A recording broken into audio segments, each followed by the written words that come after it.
Hello, everyone, and welcome to the show. I'm your host, Rob Hernandez, along with Joshua Sean. So, what's up, Josh? Happy Wednesday, Rob, and everyone joining us from around the world. It is the ITC and Paranormal Podcast, and we are streaming live to Live Paranormal and the Pair Awakening. And it is Antihistamine Wednesday in my house. So if my nose looks like Rudolph and I'm a little drowsy, I apologize. That's my status, Rob. How are you? I'm doing all right. I am Cornholio. I need pity for my bunghole. That's Josh. That's me. And because of the antihistamine, I'm not going to fight it tonight. So even though it is the Wednesday show, no quality guarantee denied, everyone. But thank you for joining us. You know, we had discussed a few different topics for tonight. And based on, I know, a lot of the messages you get, Rob, and maybe the one or two I get every now and again, we get an overwhelming majority of responses wanting us to talk about the Saturday show and the results. And my ideas for continuing a Ghost Box Legend series will be pushed aside. You guys didn't want that tonight. That's okay. So we'll discuss Ron Ricketts, Joe Ciappi, and Andrew Openlander in future dates. And my other topic you guys push aside tonight, Rob, I know I'm kind of taking over here. Just let me do my antihistamine talking. The other topic you guys push aside was something I wanted to discuss regarding atomic phasic displacement or phase displacement and its possible relationship to ITC. Again, just using our imagination to try and draw these, interesting correlations. You guys push that aside because you want to talk about the Saturday show. So take it away, Rob. Talk about the Saturday show. About the Saturday show. Saturday was a little interesting. We kind of went back to old school. We did some forward sessions. We did some reverse sessions. We did some Blu-ray. So, but some of the responses that we were getting were pretty crazy. It was a little mind blowing. I'm not gonna deny that. I was a little blown away with what the responses that we were getting on Saturday. Right. To be honest. Especially a lot of full sentence communication through more traditional methods where it's more prevalent in some of the other methods we do, whether it's the direct response mode or the free run phase lock loop, if you will. Right. And Blu-ray and things like that. So that was really refreshing and shocking, to go back and to be reminded of that ITC can proliferate in any of these modes, in any of these methods. Exactly. You get this communication and they will use anything. And it was a great reminder of that. Kevin, Rob, I've got to tackle this right now. Kevin Hart says, Josh doing coke again? No, my nose isn't red because of cocaine, Kevin. No, I don't do cocaine. I'm using lots of cloths to wipe my nose. But where were you Saturday night, Kevin? You weren't on the show. Were you doing cocaine? He was probably doing cocaine along with doing some shots of whatever he's drinking. I don't know. Sipping on bourbon. Who knows? We missed you, Kevin, Saturday. Your absence is felt. But thank you, all of you joining us. And I'm so impressed when I listen back to segments of that show, how accurate the responses were coming in from the entire chat contributing to what they're hearing. Right. We have such an amazing group with surgical ears that we're really pinpointing those transients in the communication. We're really picking out the S's and the T's, sometimes those syllables that get lost, whether it be, in static or just simply in translation, psychoacoustics. How are we perceiving the audio? So right. It's just incredible to see an overwhelming majority of people hear the same thing for so many of these responses. And again, it's increasing every Saturday we do this. And that you hit the nail on the head on exactly what I was going to say. I mean, the more and more we're doing these sessions, the more and more that things are happening, and the responses that are coming through, it's just really it's just it just blows me away every, like I said. I mean, I can't, I know I keep on saying that, but I'm just lost for words. And still doing, box sessions at any given time. I mean, yes, sometimes we get nothing, Right. but that's normal. It's never expected for us to get responses during every single session.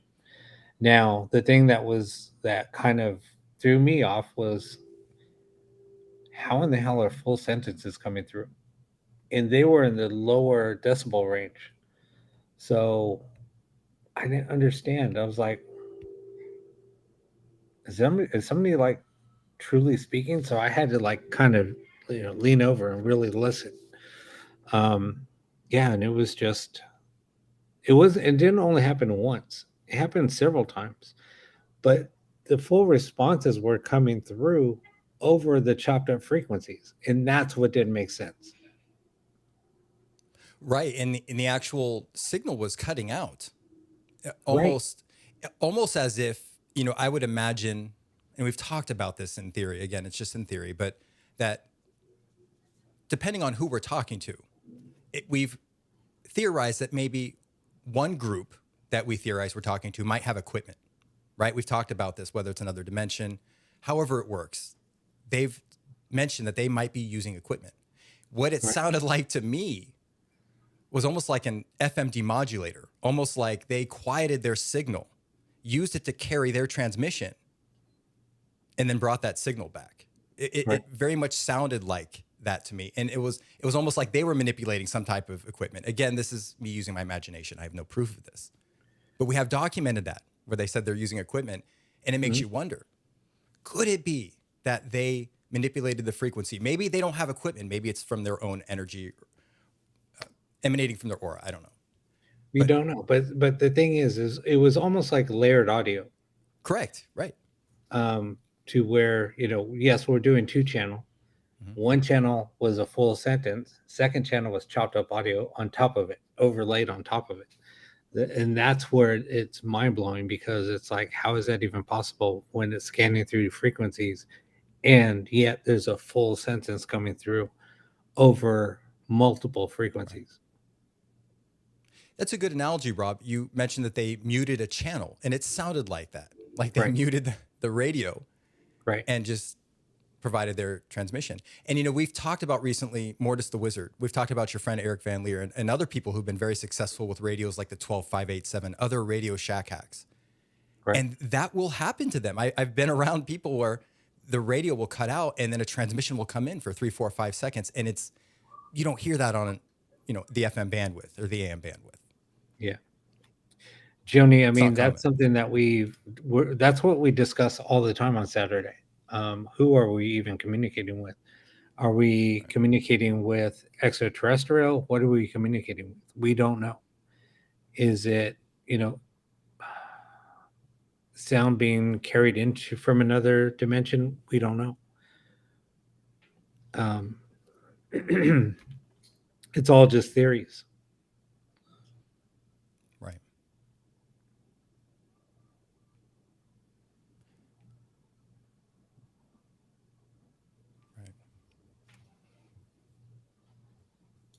Hold on, I'm just reading some comments here. Yeah, I'm trying to catch up. I haven't.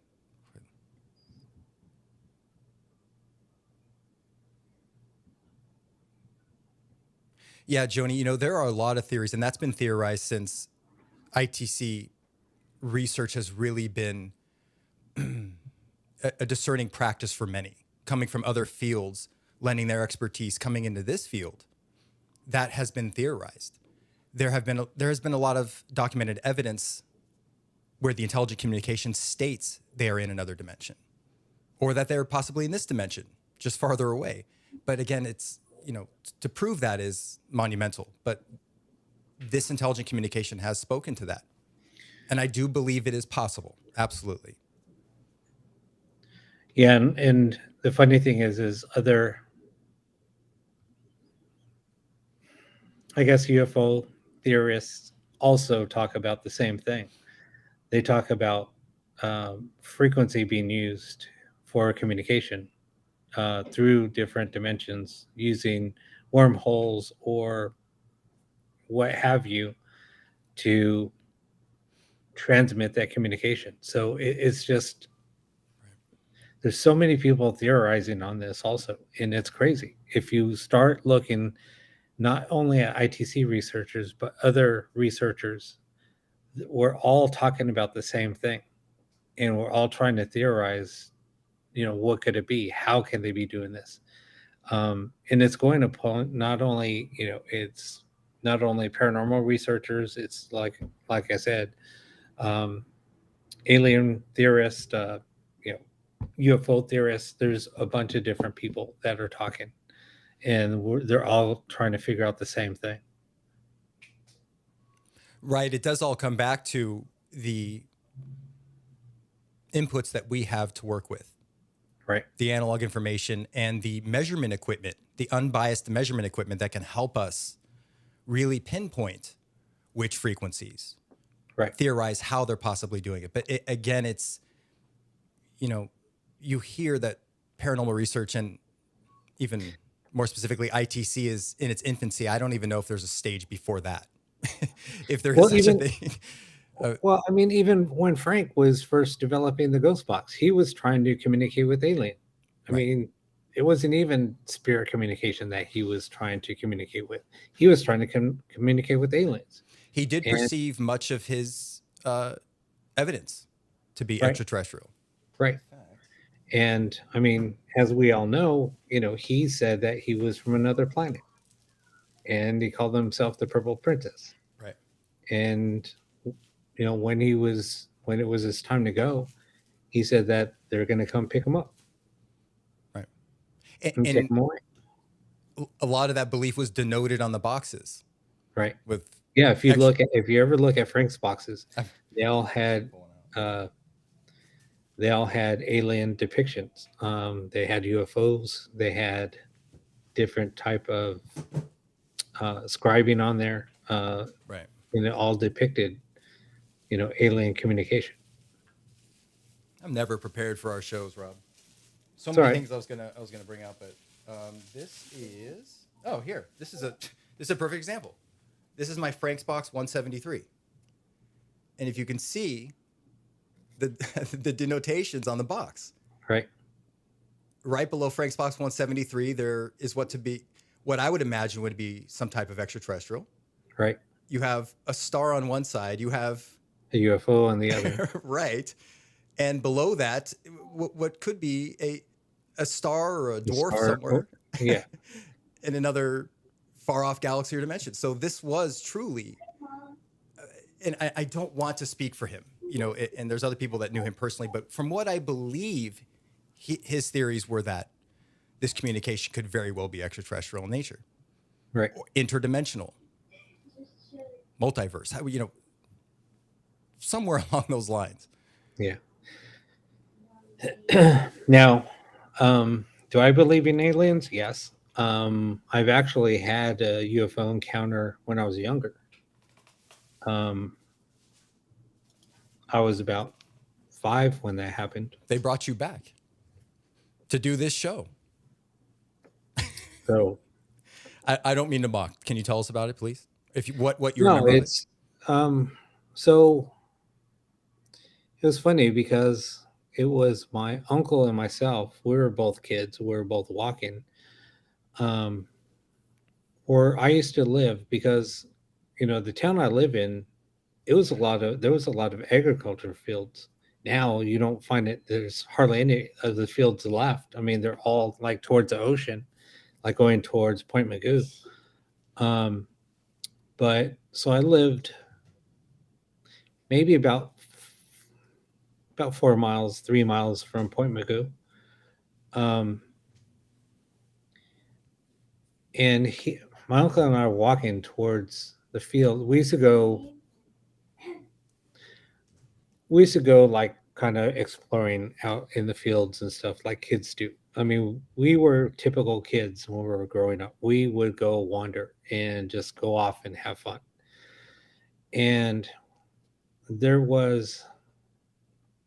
looked like a big silver teardrop shape like hauling ass. I mean, flying maybe 50 feet above the ground. Wow, that's low. That's Yeah. really low. And it went like by really fast. And we're like, what the heck was that? And we were like, well, maybe it was a helicopter. But then we were both, but there was no sound. And we're just both kind of like just stopped there. And so so looking back now, the mylar balloons, they're the metallic balloons. They're just silver. That's basically was the color of it. Um, and he and I just like froze, and we're just standing there like, what the hell did we just see? Right. And then it kind of freaked us out, so we both went back, and we're like, let's just go back home. And we went back to my house, and we just kind of hung out. Um, and still to this day, I still remember that. But you have to remember now, off the coast of near Point Magoo, there's a lot of alien sightings out there, and they're USOs Right. and Yeah. alien and UFO sightings, and people have seen craft like go into the water. I personally have not, Rob, but because Right. Ventura County and Los Angeles County is my stomping ground, Right. Born and raised, grew up here, I have heard of people, because we know people all the time that go to the beach or, eat at restaurants at the beach like this. And oddly enough, it's not so much UFO or unidentified flying object. It's USO. Right. Something that's traveling or hovering above the water and then just down, is gone. Is either below the water or something that comes from the sky into the water. And other Right. people have reported this. I personally have not seen a USO. However, you do hear about these instances, especially people that live on the coast up and down California, near Catalina, especially to Long Beach, that area as well. I mean, that's not far from Point Magoo. I mean, Right. you look at the Pacific Ocean there, that's the backyard. Catalina is Point Magoo's backyard. Yeah. But there's a lot of activity in this area. Yeah. Reported activity. So, I mean, at that time, so as a kid, because we lived in these condos, and behind us was a strawberry field, and then after that, you could almost see the lights from Camarillo State Hospital from on a clear night. You can actually see the glow from the hospital like straight across. I Right. mean, and that's going across, all the plains, the Oxnard Plains, because there was nothing there. It was just nothing but fields. So on a clear night, I remember one time there was fires in Malibu, and Yeah. and I was sitting there up on some of the stairs, because there was like these stairs that went up, and then they went up to these other two condos that were on each side. So I'd sit on the steps and just sit there and watch. I was watching the fires for hours as a kid. And I would watch, some of the military aircraft do, flybys, whatever. They're doing just drills. And then you would hear them doing missile tests out at the missile range, not that far. And you'd hear, the explosions from the missiles. And then you see the planes coming back in to land and stuff. So I was always fascinated by that. Right. But just with that whole area, and now it's basically a hotspot. I mean, it's been a hotspot for years, for 30 years plus years. Right. So Well, and yes, in terms of the acronyms, UFO, from what I understand, is unidentified flying object. Mhm. USO is unidentified submerged object. yeah, Then there's UAP. UAP is unidentified airborne phenomena. Unidentified. I don't remember Apple the pigeons, acronym. unidentified. I believe it's airborne or aerial phenomena, and then UWP, unidentified waterborne phenomena. I don't know. Yeah, there's so many acronyms. Yeah. But the phenomena is real out here on the West Coast, especially in Rob's area, all the way down south. I mean, reported all the way to Baja California, Right. Ensenada, those areas, very, very active. Yeah, look it up. It's a good Google search. It's a good nighttime rabbit hole to dive down. So Yeah, and then plus, where I live, we're known for. I mean, we ship strawberries all over the world. Yes. Strawberry Uh, Festival. Oh, yeah. used to go every So, year. um, yeah. Good So stuff. there's a lot of strawberry fields, Yeah. um, but not so much anymore. It's all been developed. So, Right. and it's sad. It is. It's a beautiful area. It really is. The There's a lot in Ventura County. So if you ever visit California, definitely put Ventura County on your map if you are a paranormal investigator and or someone who researches aerial phenomena, unidentified aerial phenomena. It is Yeah. a hotbed of activity. Wow, And a even lot though of people, hang out at Magoo Rock to yeah, do that, or in up in the hills of Malibu. right. Right. There's some spots out there that people will just hang out. Stunt Road. Yeah, Stunt Road is, I mean, you used to go there all the time. There's people with telescopes and binoculars. There's, right. all sorts of, and no one thinks you're weird when you go up there. Everyone knows what you're going to look for. But great views of the night sky if you're in and around Los Angeles. So here's another thing. I'm going to share. It's both a paranormal and it's a paranormal hotspot. It's a well-known spot here in Ventura County. Purple. Now here's something that has a little bit of history, and it was actually a Nazi base built there, supposedly. So there's a lot of rumors, but during the crash of Area 51, so there's two military bases here in town. There's the Navy base, which is literally a mile away from me, and then there's the Naval Air Station that's about 4 miles from me, 3 miles from me. It's about 4 miles. Anyway, so with that being said, so during the crash of Roswell, there was a dairy farm. Um, it's called Billy Whack. So if you've ever heard of the Billy Whack dairy or the Billy Whack monster, or um, if you're a paranormal investigator, well, it's well known in this area anyway.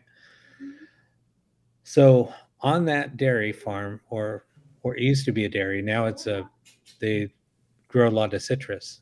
There's a bunker that is about 60 feet round, and the walls are about 30 feet thick. So at that time, during the Roswell crash, supposedly there was a railroad that was built from the base here that led to Billywhack. And there was supposedly a secret hotel that was built there. Now the the remnants are still there. So supposedly this was the rumors. Now there's also the same people that own that dairy owned another farm along the 126. Santa Paula area. Yeah. And that's Rancho Cumulos. So at Rancho Cumulos, there's these spotlights. I mean, they're huge, huge spotlights. Why would and the spotlights are pointed at the Billy Whack Dairy. Why would there be the ones you would see on a runway at an airport? Yes. Right? Massive. You're talking about massive spotlights. Massive spotlights. Right. And supposedly he was doing some rocket research or something for the military, for the Germans. So why would there be two spotlights pointing at the dairy, and huge spotlights? But anyway, so supposedly the aircraft that crashed at Roswell was taken to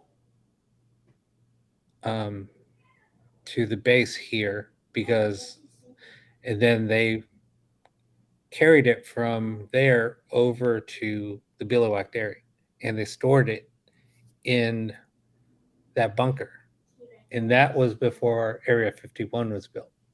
So, to make sure I'm understanding this correctly, the remnants or results of Roswell Right. were transported, as Purple said earlier, FedEx, UPS, Right. USPS, Right. to Point Magoo. Not to our- Point Magoo, or to Wainini. I mean, well, okay, I meant okay, it's same area though. I mean, Yeah. So, Yeah, same area. Okay, so over to in our backyard. In our backyard. So I did not know that. A lot of people don't know about that story. I other assumed it went researchers- right to the middle of the desert. You know, it's New Mexico. I assumed the desert's right there. You know, what an easy way to just kind of fade off into the Mojave, Death Valley area, if you will. Right.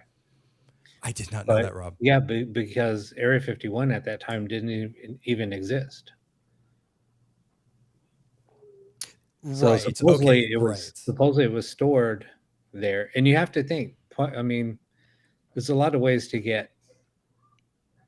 I mean, if it's going to be transported by truck, I mean, yeah, there's, at that time, the 126 was right out there to the, to the 5 out. Right. Or Yeah, to I was the gonna say, 20 yeah. there weren't many options in the 50s. No.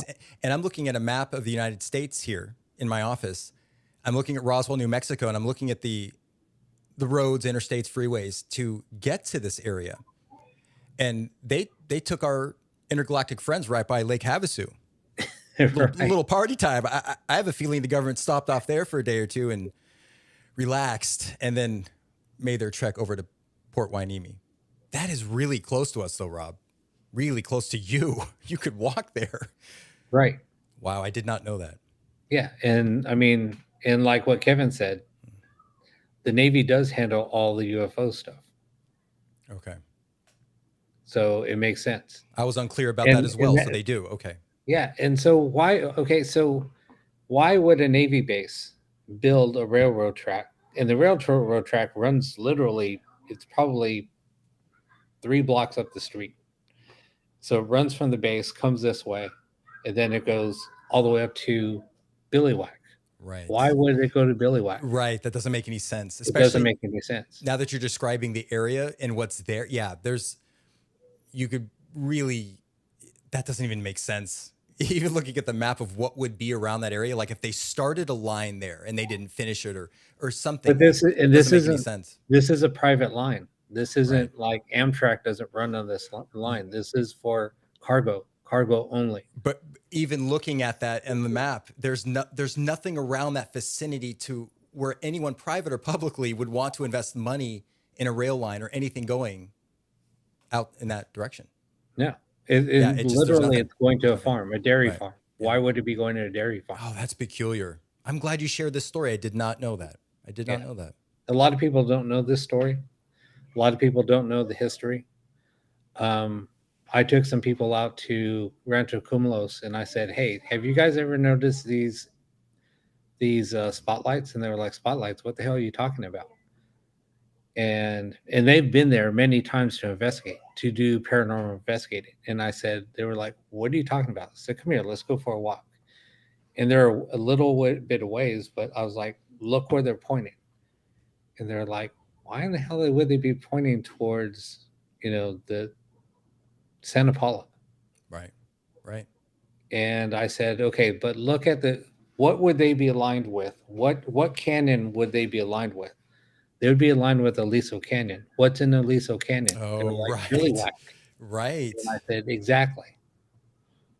I was so excited there to realize that. I smacked my tongue against my roof of my mouth. It's like, you're right, Rob. Yeah, you're right. I didn't think Yeah, they're about that pointed though. right at Yeah, Aliso that is Canyon. Aliso Canyon, right? Oh wow. That Rob, very few things make me want to get out of my research and go out and investigate, but that would be an area just to even go there with what we do to see if Right. anything of relevance in terms of intelligent communication be picked up there. That's fascinating. So Yeah, once wow. I started pointing that out, somebody started doing a lot of research, and then they were like, "Dude, how did you figure this stuff out?" And I just said, "I just started going to these locations, and I started scratching my head. Okay, well, let's get the timeline of when these things were built." And then it just all started falling into place. Right. No, Lisa, you're right. I thought your joke was funny, but yeah, Lisa says the Hope Diamond was hidden in plain sight, got mailed USPS. I'm serious though, Purple. I wouldn't be surprised if they transported those things. I'm sure it was by the cover of night in their own vehicles, but I wouldn't be surprised if, there was just some plain Jane trucking company or whatever moving that so no one drew any suspicion to it. Right. Joe, it's completely dead quiet in my area, and I have a condenser microphone, so you're going to hear anything that goes around in my house. There's sirens, so it's freaking hot. It's probably still in the 80s right now. Yeah, it was hot today. Hot. It was hot. Yeah, it's summer here in Los Angeles, guys. It's warm. I'm like, Jesus. Angelique says, my husband was USAF Secure Police, United States Air Force Secure Police. I'm sure your husband has some amazing stories. Amazing stories. Road trip, right, Purple? Amanda, you know what? Does anyone know how Kanga Blue is? Kanga did check in on the Saturday show from the hospital and was able to briefly interact. I know that there were no headphones available or any easy way to listen to the show. But if anyone knows, please let me know. Let us know. Yeah, Deb, the kids and whistles, it's a circus at Rob's house right now. Yeah, it was 85 today. Right now it's 60, but it feels like still it's like 70 at least. Rob's house is doing the energy drinks right now, and my house we're all on antihistamines, so it's very quiet here. Yeah, no, my house is going off right now. Right. So, Kevin says there's China Lake and some other. Yeah. See, I can't even talk. There's China Lake and some other Navy base in the desert. I forgot the name. Okay, so China Lake is Point Magoo's sister. Right. Sister base. So, the planes will come out from China Lake here to do missile tests. Right, Amanda. Because the Pacific missile range is right in my backyard. Right. Kevin, I did see a post earlier. You stated that you got a robotic voice that was very unnerving. And, a lot of us who have researched ITC, and I know that you've mentioned you've been getting that for a while, and it's been very prevalent for you. I believe you've mentioned that to me before. But we've picked that up on the Saturday show, this robot voice or this type of voice that is very unnerving at times. And we can't prove its intentions, if you will, but it definitely has an unnerving sound. The frequencies that are being used to modulate and resonate this voice are definitely a little bit eerie. Yeah. China Lake is it's just a it's a dry lake bed. So what they did was they just built a military base there. It's air. They use it for a weapons station. It's an air weapons station. I did have an experience, Rob, that I can't remember the responses exactly at the time, but I recommend this. And Roland's been doing this recently. He's been doing ITC on the go, on the freeway, traveling through areas as he's conducting ITC. I had done that through Death Valley and Joshua Tree in the Mojave Desert. I had family that lived in Boulder City, Nevada, so I was constantly going back and forth in the desert. But I used to, I guess I'm admitting this live, but I used to run ghost box sessions in my car hooked up through my car speakers. And I used to do this with the 12469 as I'm driving, I think it's the 91 going south of Boulder City, I believe, somewhere like Searchlight, Arizona, Nevada, somewhere around there, the 94, 90, 95, something like that. But the responses out in the desert where it's void of RF or interference, oh my gosh, run your ghost boxes out in the desert if you get a chance. If you're visiting or do anything like that, a lot of paranormal investigators go to some hot spots in the Mojave Desert or Death Valley. But even just driving through the area, and sometimes you're driving those roads alone, it's incredible the responses you'll get through radio-based ITC, especially if you're playing it through your car speakers. It's incredible. And those are times through radio-based ITC devices where I believe it sounded like more extraterrestrial, if you will, rather than more spirit-based, if that makes any sense. Again, just theory. I just noticed that the guys have bricks tonight. Blue bricks. Last week, wood. It's not planned. Is someone trying to send a subliminal? Rob can answer that. There's your answer, Julie. It's not really subliminal. I don't know. It's just something different. Yeah, it's on the nose. It's obvious. I guess, Rob, are you just saying it's obvious? That is, yeah. I guess that was subliminal. That was the topic last time was wood, and now it's like so, yeah, 80s Saturday, washed out blue brick. Saturday we had wood, and today we got blue balls. Not my choosing. Sandy's like blue bricks, blue balls, same thing. It is the same thing. See, I'm glad you guys picked up on the subliminal messages I was right. putting in there. Those are planned solely by Rob. Don says you had wood last week. No, we did have wood. No. Someone brought that topic up because we were talking about something else that had nothing to do with that, and then it rolled into that. But no, Rob and I do not have wood on the show. We got wood. That would be inappropriate.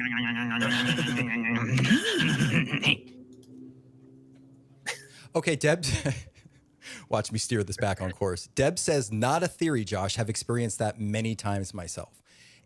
It's amazing. And especially we talk about ITC not being location specific. We can hear from this intelligence anywhere at any time, depending on, again, the device we're using. But what's interesting is that in this regard, location did seem to make a difference out in the different. Now, yes, when you're out in the desert, you are void of, the electronic noise of the city, radio frequency interference, antennas. I mean, it's a mess, 5G wireless, the whole thing. So when you're out in the desert, the signals are a little bit clearer, but it's just, I don't know if it's the mood. It's something intangible that I can't measure. I can't put a number on. There's just something about being in a quiet, reserved, desolate place like that and receiving this communication. I needed a drink. Gatorade Zero, Arctic Chill, nice. You said wood. Now there's tons of ice. Yeah, Julie says, okay, that's probably a new T-shirt slogan. Our new paranormal slogan is "Got wood" instead of "Got milk." None of the merchandise we have planned for the show so far has anything to do with ITC or the paranormal. Not right now. I mean, but we got on that topic of UFOs, so I just wanted to throw in a couple of more stories. I'm glad you did. Kevin says, I sometimes sit outside doing ghost box sessions while doing CE5, human initiated contact. Kevin, I want to hear more about that. That sounds fascinating. I've never tried that. Sitting outside, yes, but not what you're doing specifically. Human initiated contact. Oh, I want to hear more about that. But see, it's you have to look at what's, when you're doing investigating, you also have to look what they're hiding in the, like what Purple said, what they're hiding in the open. Oh, okay. Julie says last week's background was wood. Check out the replay. That's what it was. The background you picked was wood. So everyone said you guys have wood. I just want to change it up. I know. I know why now you did. Joe says could be your own cell phone device, and Joe's right. Yeah.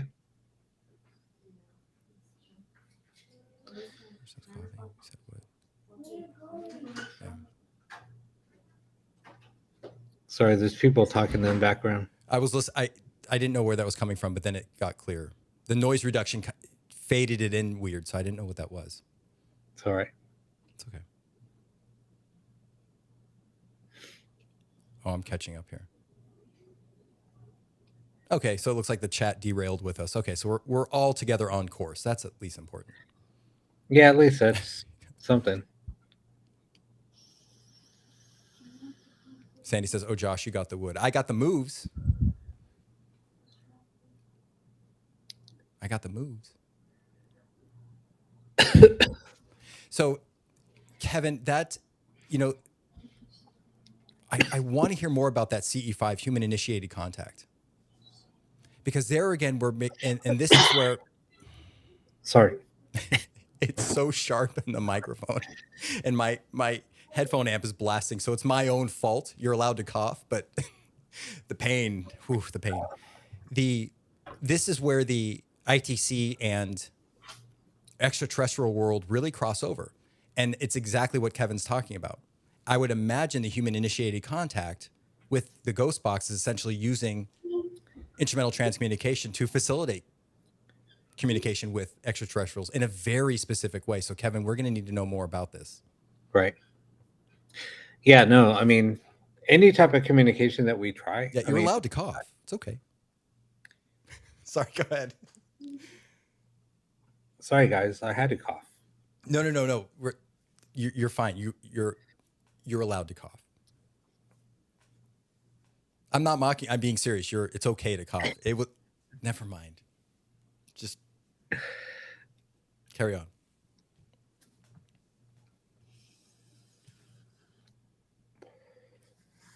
Was that a sippy cup?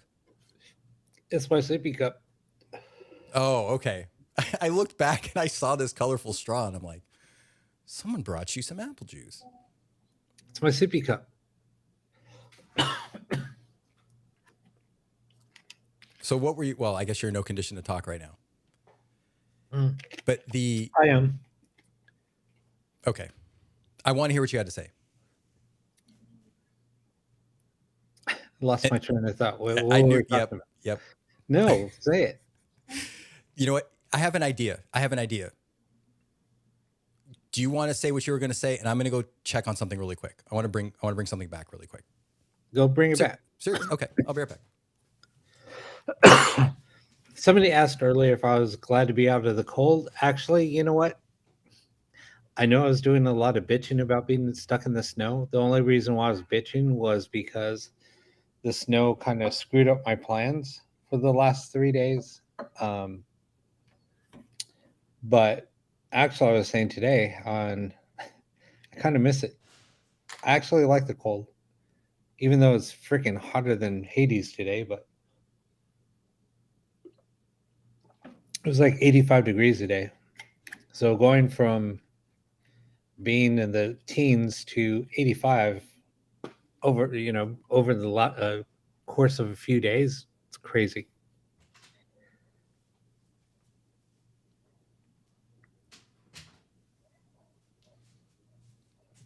This is my outfit for tonight.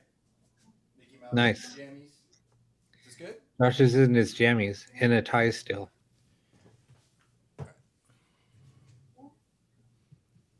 Okay. I went to get batteries for this because Joe was always getting my back, so I figured I'd turn on the Frank's box for a few minutes. I don't know how it's going to sound through the condenser microphone, but I'm going to put some batteries in it right now. Just for like a minute, right?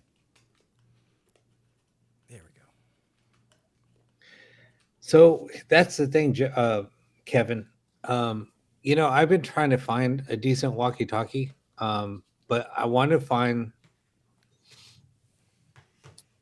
I was looking for some vintage walkie-talkies, so because there's a couple of tests I wanted to do, using them, trying to do some other ITC research experiments. So I was looking for a couple of vintage walkie-talkies, and I can't really find any that I guess I was looking for. They're just really hard to find. Even on eBay, they're hard to find.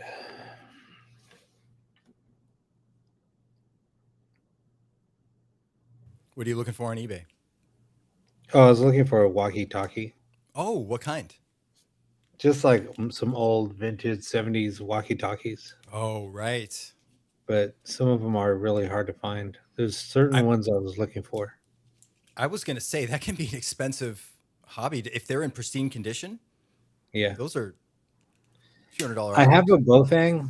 I do have a Bofang It's not here. Or did I give it to Eric? I don't think I ever did. Anyway, I do have a Bofang somewhere. Not here, but I have one somewhere. Right. But I was looking for more of a vintage style walkie-talkie to do some experiments with.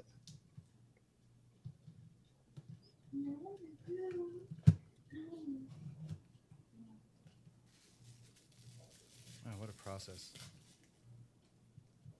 Yeah, Josh was looking for his ashes chaps. I think he might have lost them somewhere. Those I always have at the ready. I don't think I can put Mickey Mouse IP on the pants, intellectual property. Disney will sue me. Okay, it's ready to go if we have a moment to. Well, it's not ready to go, but you know what I mean.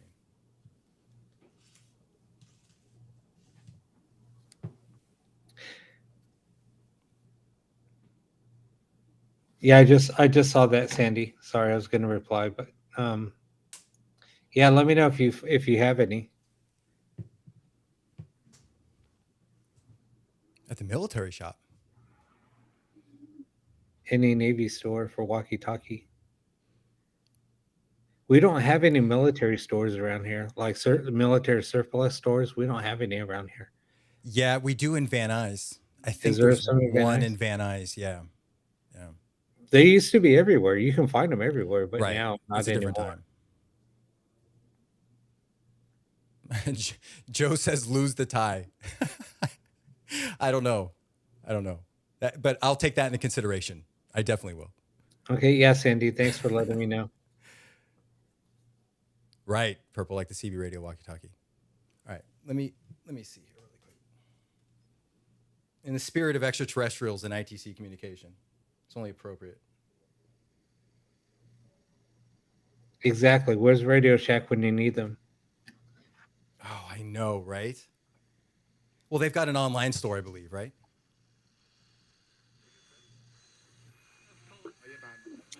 Yeah, they do. Is this okay, Rob? I'm just turning this on. No, it's fine. Okay.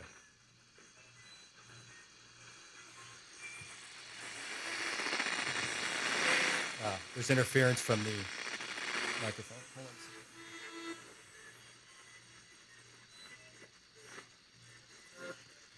second. AM's going to be a bear.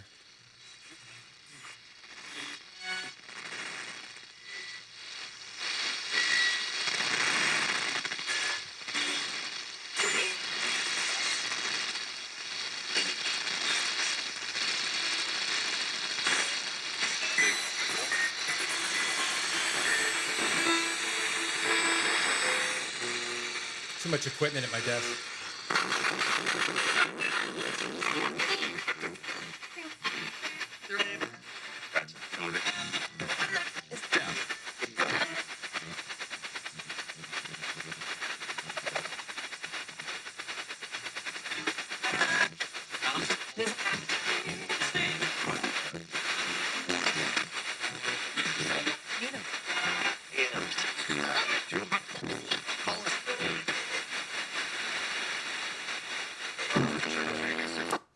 I'm going to have to go direct in through a DI box because there's just way too much interference with the equipment at my desk. So we'll run DI box. Well, in this Saturday, actually, if you guys can join us this Saturday, we're going to, Rob, if it works, we're going to run the Mini Box Plus FM, Ron Ricketts Mini Box Plus FM, direct in. So we don't have to worry about interference or anything like that with the microphone or any of the amplifiers I have here, ground circuit loop, whatever. So we'll run the mini box this Saturday. It's as part of our Streaming the Classics series when we're going to kind of introduce some ghost boxes from what started it all and then kind of cycle those in. And we'll start with the Mini Box Plus FM this Saturday. I'll run DI direct in so we won't have static or any issues. Right. But yeah, this box really is amazing, this Frank's box. But unfortunately, it is just, you get it at my desk and it's just a noise fest. So that's why you have to keep. That's why you have to keep the equipment far away and then just run long ass cables.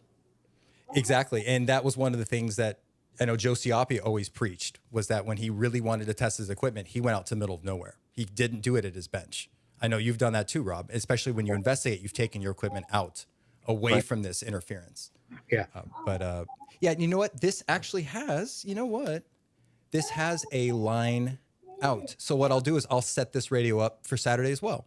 So we'll run Saturday the line. I'm not prepared for it tonight. We'll run the line on Saturday, and you guys can hear a clean version of the Frank's box. Whoops. Apparently it You know didn't. what? Yes. No. Okay. I was talking. I'm sorry. Somebody sent me pictures of old vintage walkie talkies. Oh, right. These are actually the ones I was looking for. They have found some.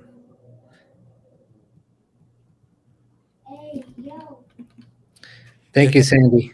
Sandy sent them to me. Sent me a picture. Oh, right. Yeah, those are worth, you know what? There's a lot in terms of in the 70s and 80s. I don't know that I've used walkie talkies per se from the 70s or 80s. I mean, I know the technology was different. The wireless technology, radio technology was different. It was Not as different, but advanced. it worked Right. amazing. Right. Yeah, it was amazing. Carl's late. I'll handle the tardy slip. I'm not managing the paddle this evening. And for the price, they're not that bad. Anyway, I'll go shopping later. No, but I did some. So we used to use like walkie talkies almost like as a baby monitor. So you just Right. you would just we just get like a big band and just wrap it around and like cinch it up, and that's what we'd use to monitor a house. Like from outside, we'd leave the house and just leave it because the pickup on those things were amazing. They're not like the new digital ones. So if somebody's whispering and you have the open channel, you can hear, good 20 feet away, 10 feet away, in a quiet house, you can hear about up to 20 feet away. And we would just listen. Right. And we caught so many crazy EVPs, even just leaving it that way and being outside and asking it a question and then releasing and waiting for a response. We're getting like all kinds of answers. Right. And it was just tricks that nobody, and this was years ago, but that's what we had. We found some vintage. Somebody said, you know what? I think my kids have some walkie talkies, and brought them over and we use those. It was amazing.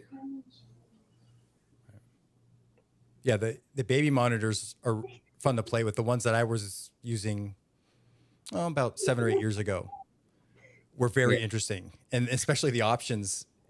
But at that time with those baby monitors, some of them were using 2.4 gigahertz, some of them were using 900 gigahertz. So yeah, they were just amazing. Some of the things that you could do. But the newer baby monitors they don't work as well. I don't know if it's because of the digital chips now is making a difference. I don't know what it is, but they don't work as well. Well, yeah, the digital chips employ a lot of the phase lock loop type of technology that we discuss, that we use. They're employing that as well. So the digital signal locks on that frequency. Right. And it doesn't allow any other interference or interfrequency to come through. Right. So it's really cleaning up the signal and keep everything locked together and in phase. But the downside, depending on how you want to use it to research, is it may not be prone to the extraneous communication that we're looking for. Right. So see, I'm giving a lot of little tips away. Just find some vintage walkie-talkies, leave one band. So when we say open, you have to wrap something around the push, because it's like push to talk. Right. So when you hold down, you're talking. So we Right. just leave that one as a transmitter, one as a receiver. Right. And yeah, it was kind of crazy on how it worked. Rob, I'm going to quickly just turn up DI. I just direct inputted this real quick just to see if right now if it makes a difference. I don't Yeah. know if it will. So I liked Art Bell. Art Bell he was a good guy. I mean, I really liked a lot of his shows. Um, I listened. He kind of caught me. I mean, I did the cross country road trip. Drove from here to Florida, and yeah, it was. I listened to Art Bell like at night whenever I was driving. Yeah, I'll hook it up to a DI box for Saturday. Yeah. Balance the signal. It'll sound better. It'll get rid of all that junk. You know what, Roland? You know what would be a good experiment to do is if I would like to go to Devil's Gate and put a walkie-talkie inside the end of the tunnel and sit outside of the tunnel, like where the river bottom is, and just hang out there and see what we'd get.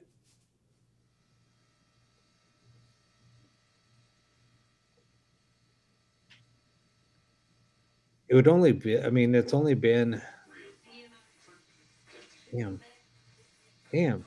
It's almost been 6 months since I've been to Devil's Gate last. Time's just flying. Yeah, Roland, I think that would be awesome.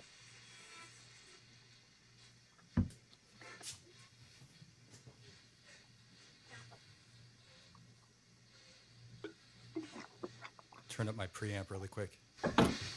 Roland, but if we go back to Devil's Gate, you can't take the wimpy way out. You got to go down that damn steep ass ladder that you'll drop 50 feet or more when you're going down it. It's just too much That thing is so scary, but it's so much fun. Devil's Gate is that's right near JPL, so it's just a dam, and supposedly Alistair Caroli and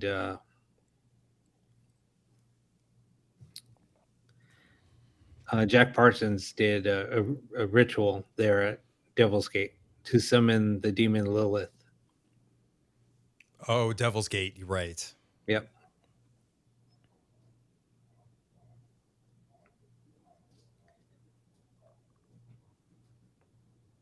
So yeah, that's Devil's Gate. It's just basically a dam, but the reasons why it's called Devil's Gate because there's a gate, and then if you look up at the rock structure, it looks like a devil.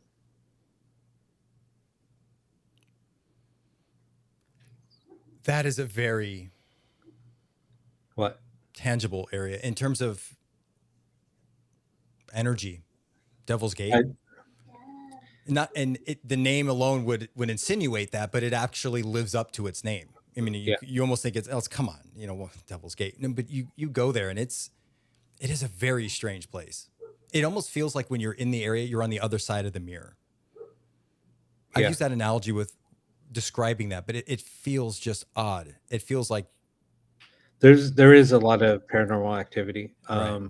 There's also a lot of dark energy there because a lot of people used to do rituals there. Not so much anymore, but there was a lot of rituals done. Oh, right. That's your friend. And I said JPL, Jet Propulsion Lab. Right. Kevin asked, does Frank often come through on the boxes he built? I believe he does. I don't think he stated that he wanted to or he didn't want anyone to think he was going to bombard their boxes. I don't think that's his personality, but he has. And when I've run his boxes in better reception, obviously, when I'm away from this interference, I've heard the name Purple come through a lot. And that's how I believe he would identify himself. I've also heard the name Frank, but again, I can't prove that, but there's a good chance it was him. So, Lori, when you said you're having a close connection for what I was talking about, what do you mean by that? Just asking. If you don't want to answer, that's fine.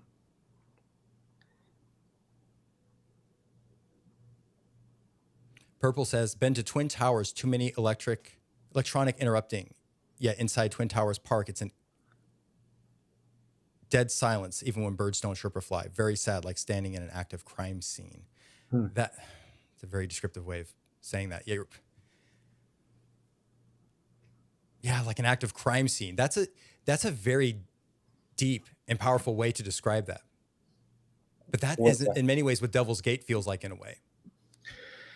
So in Devil's Gate, there was also supposedly a little boy that was murdered in there. I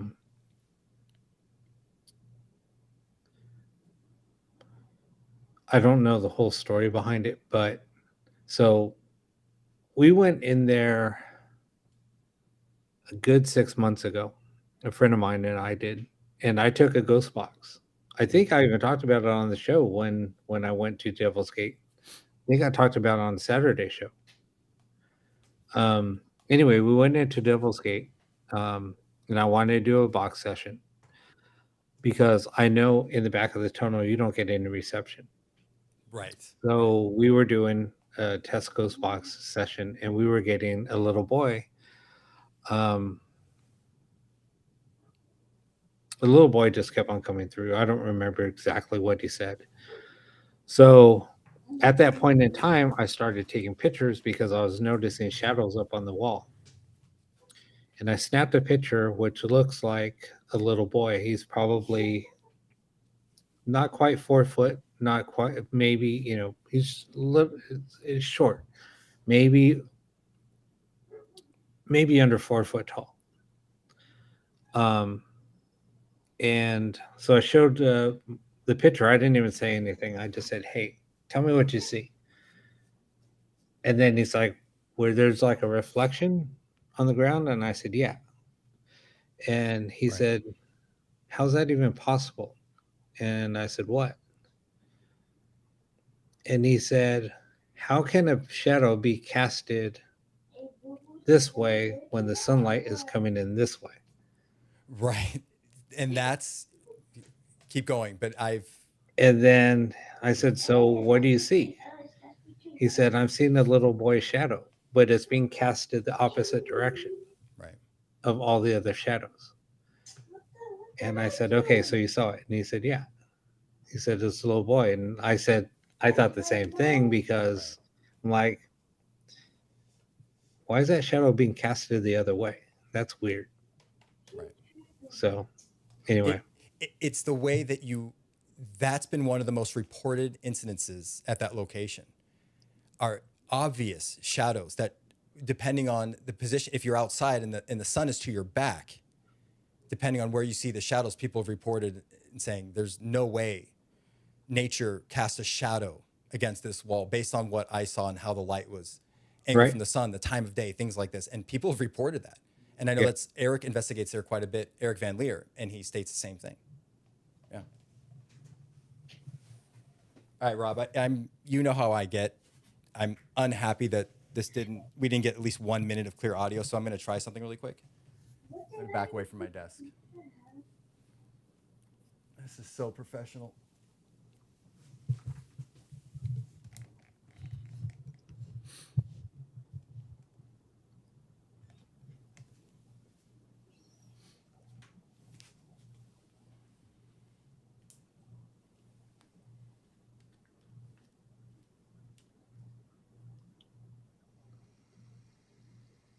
A little better. Let's see.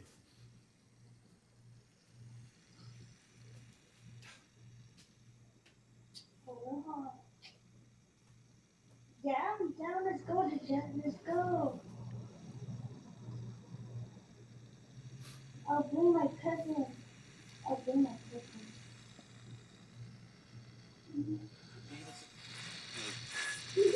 There we go.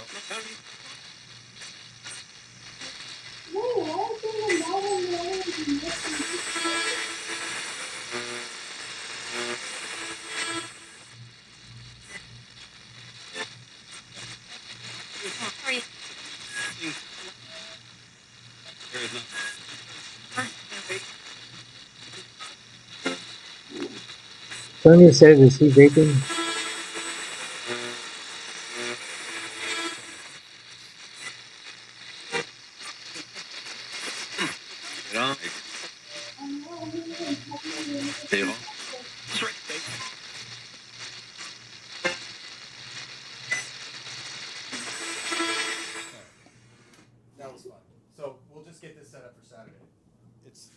what I'll do is I'll run a balance cable out of this room Right. where there's no interference. There's a part of the house that's just dead.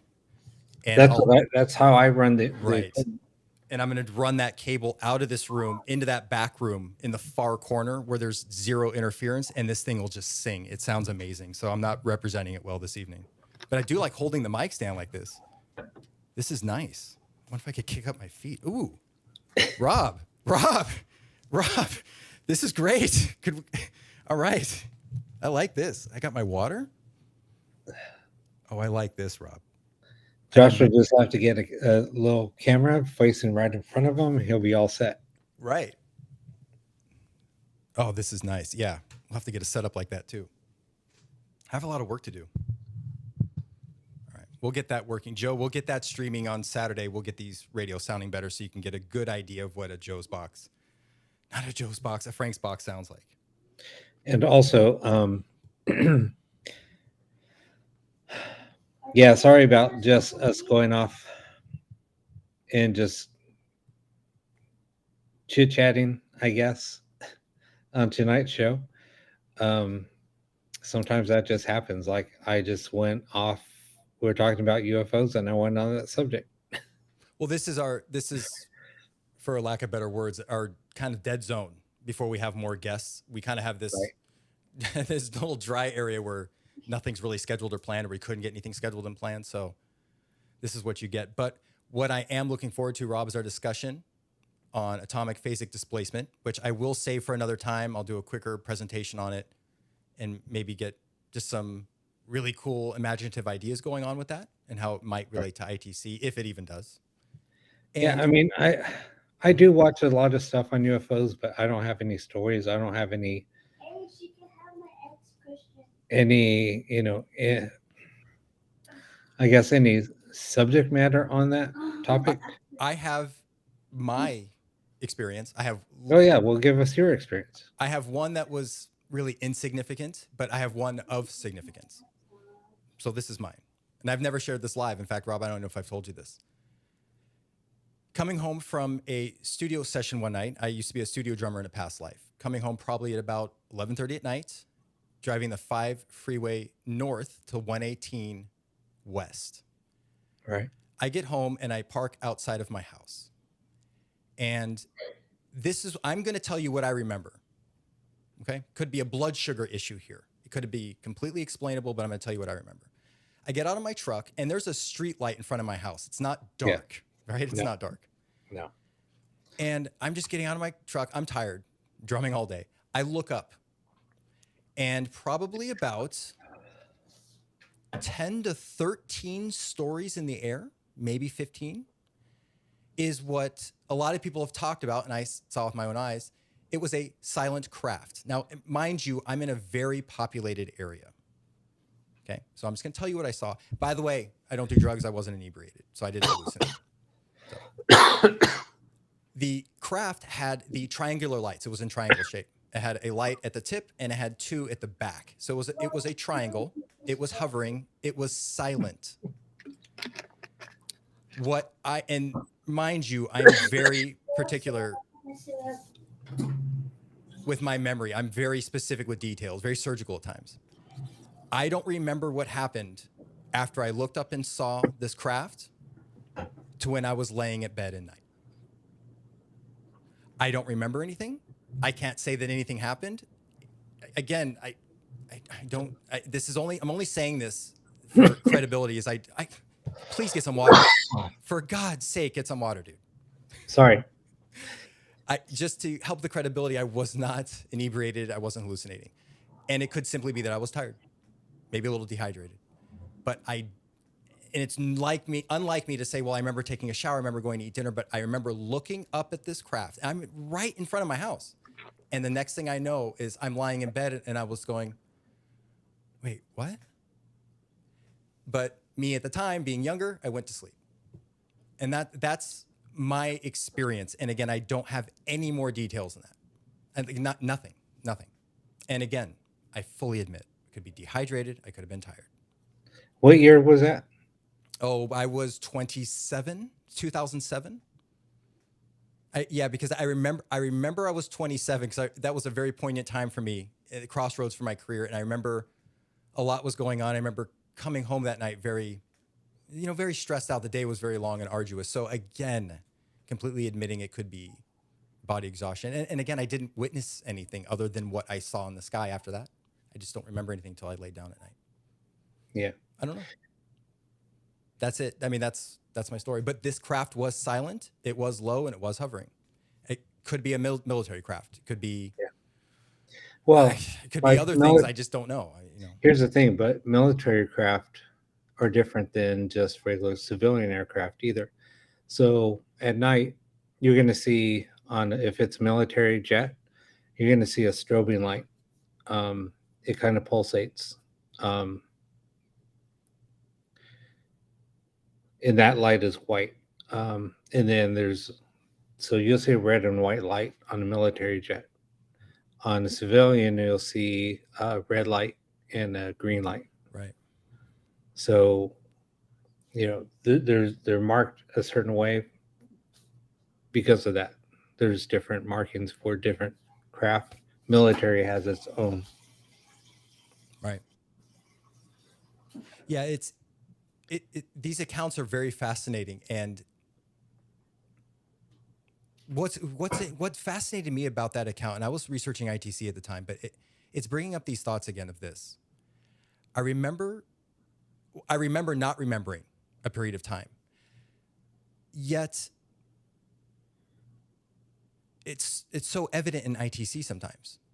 Right. The audible communication doesn't seem to be a problem. Do you know what I mean? We get the audible communication, but when it comes to visual evidence, it's much more ambiguous. Right. So there seems to me, it really defines, and again, I can't claim anything happened. I'm not saying anything happened, but the confusion and uncertainty of that experience is way different than the experiences we share together on the Saturday show when we conduct ITC sessions. Is that communication appears to be audible Right. and intelligent, and there's a lot of awareness. And then there's that experience, that other type of experience. So is there a line in the sand? Is there, we can communicate only so much, right? But there's certain things you can't know about. We're gonna knock you out and take you aboard and then drop Right. you off. I'm not saying that happened, and I don't think it did. I'm being objective here. I really don't think anything happened. I was probably just exhausted, but I know what I saw. What I saw was there. I just can't prove anything after that. Yeah. So it's fascinating, the selectivity of communication and experience that they want us to have. Julie says my UFOs were in 1970, 1980. Yeah, I haven't had anything since. You know what I mean? It's not very, very one-off situation. Angelique says they didn't do that when they were testing the stealth bomber. We all thought we were seeing UFOs. 3 years later, guess what? They unveiled at Whitman Air Force Base. Yeah, you know what? And very, very likely, you know what it probably was? It's probably a government aircraft, because the San Fernando Valley here is located, we're surrounded by desert. It was probably a government aircraft, new technology, running silent that I saw. And because I was so tired, I probably just, don't remember things, and then, remember, it's explainable. I Right. don't want to insinuate or lead anyone to think that I'm being dramatic here, but it was weird. It was weird. But see, that's your experience. So you're sharing how you felt. We weren't there. We don't know how you felt. So I can tell you this. It certainly was not a helicopter. It was not a helicopter. It wasn't a commercial plane. Burbank Airport is nearby. Commercial planes don't hover. So Yeah. that's all I can say. It was not a helicopter. I would have heard this thing. And I know how it sounds. I have the Santa Susana Mountains around me. Mhm. I'm literally living in a resonant pocket in the valley. yeah, when helicopters are flying in the valley, Oh, you actually, they're so loud. right. Because of all of that reverberation off of the hillsides. So it's just crazy. Right. Kevin says, just admitted that you got probed. That's for another show, Kevin. I'm going to drag this out. to increase our subscribers and monetization. So yeah, when he gets pissed off, you'll just see this retracting, Like this Cartman on retracting South Park. antenna Right. coming out of his ass. Guys, I wasn't proud. Like it's just huge, just size of 2 football fields at satellite dish Exactly. retracting from. Wasn't there someone said Uranus underneath earlier? It's funny how that we circled back to something Right. underneath Uranus. Exactly.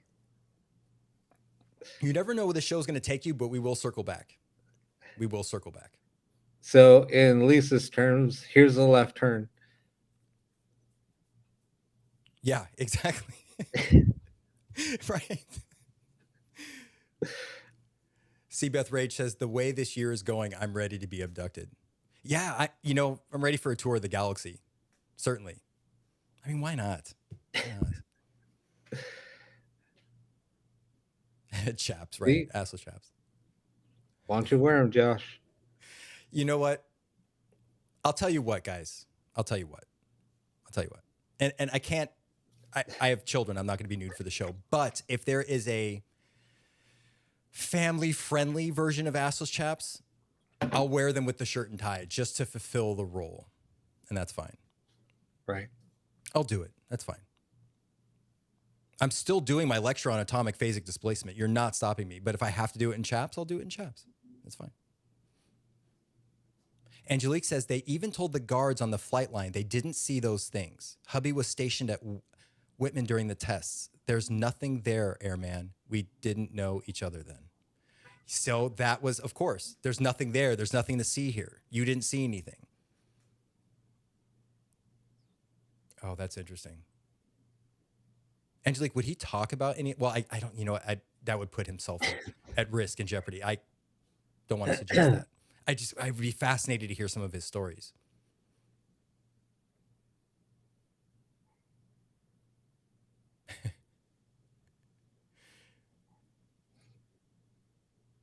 Right. There's got to be a Disney version of assless chaps, right? Isn't there a Disney character? Well, what does Woody wear in Toy Story?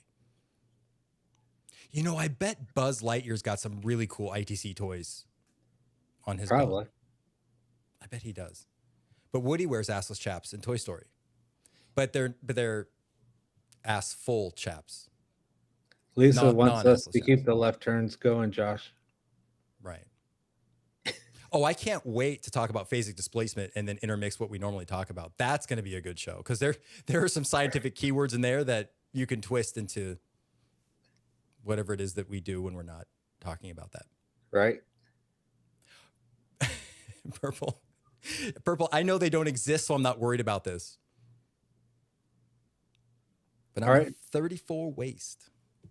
I'm a 32, 34 waist.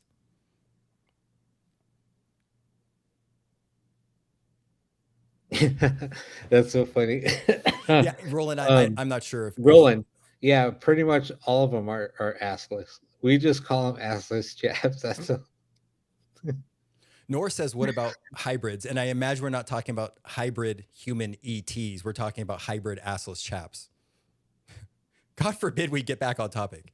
But yeah, I'm sure there are hybrid assless chaps that are safe. This is a family. Well, I was trying to make it a family friendly. show. Come on. It started as a family friendly show, and then, but yeah, I could wear something that if the kiddos want to see, and they're like, oh, he'll just look like Woody from Toy Story. Exactly. No one will know. He'll even wear the little red hat. Kevin, right? They'll think I'm just being a Disney character, right? Right. It's fun for the whole family. Kevin says Primus's Big Brown Beaver video, right? Has some talented musicians there. Wow, very talented musicians.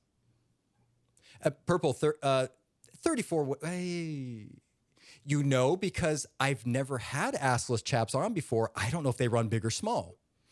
This is the problem, which also proves I don't wear assless chaps. But if I had to guess, it'd be a 32 or 34. Sure. Training wheel assless chaps. Yeah. Rob's sippy cup and my assless chaps. All right.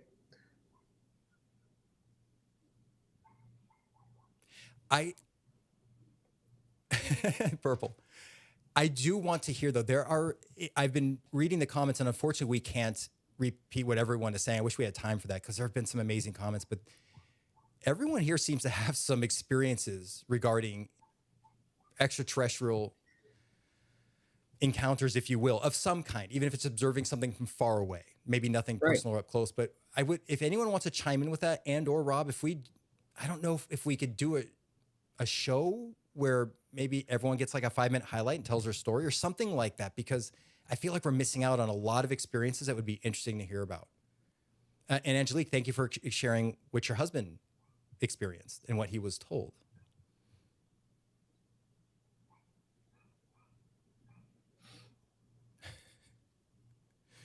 What? No one's saying would. Oh, maybe in the chats they are. With nude colored tights under your chaps.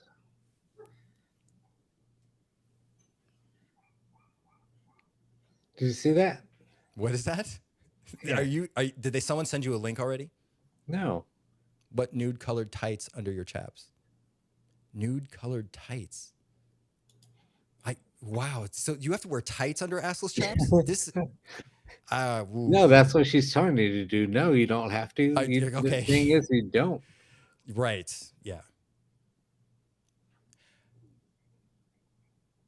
Switch track. Seabeth Rage says, my family has had UFO experiences since we were all little, from the 30s until now, and have been written about in several books. Seabeth Rage. Now, okay, we need to hear from you, and or mention the books. Let us know in the chat what the names of the books are, if we can read about this. If you can tell us live, that would be incredible.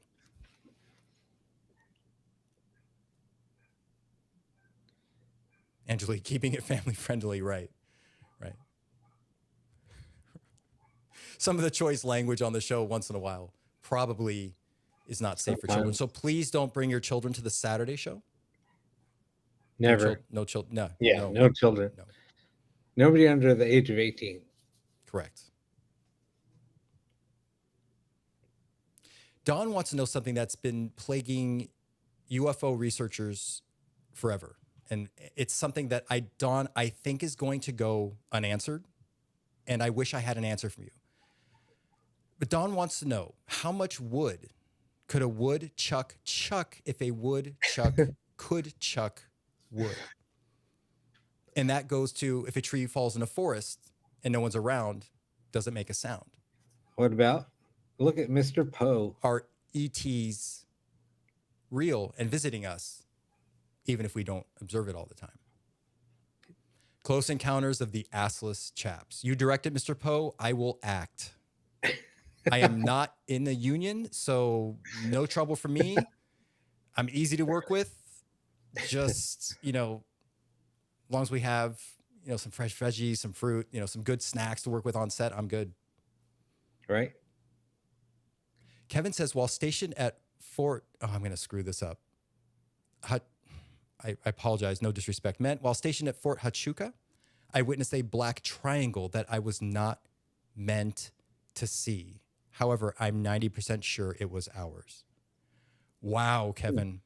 I have a lot of questions about what you just expressed, but that was my feeling.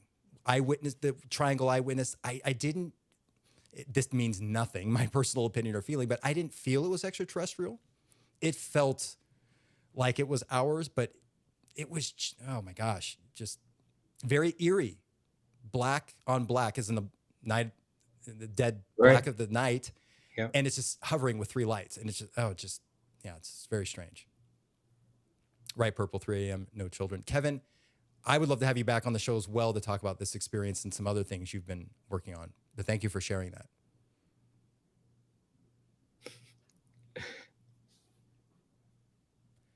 Purple,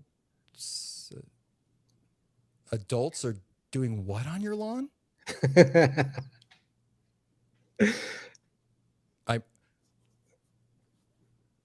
Angelique says, yes, we were working on the Delta Wingcraft for years. Wow. Let me put it, again, I can't prove any of this, and I would have to talk to someone who has more expertise in this field. I believe what I saw was definitely one of ours, because I think something extraterrestrial would be far more advanced. It just by looking at it, perceiving it, it seemed like something that was, it was 2007. It seemed like something that was from like 2040, 2050 that our government would have. If I had to guess, it didn't seem like it was millions of years of technological advancement, but that's just my feeling. Carl says, I think it is a strange coincidence that ETs have been abducting people for making hybrids. Also, the astral entities who take people's life force for making astral larvae. I'd like to know more about the second half of that after also, but I understand what you mean by the first half. Astral entities who take people's life force for making astral larvae. Can we expand on that?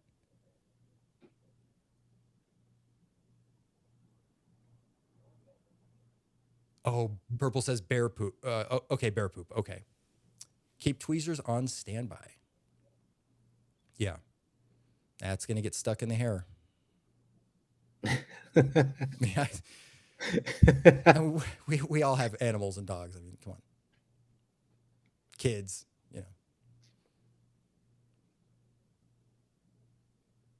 Josh, Michelle was asking you how long you played drums for. Since day one, I've been a musician.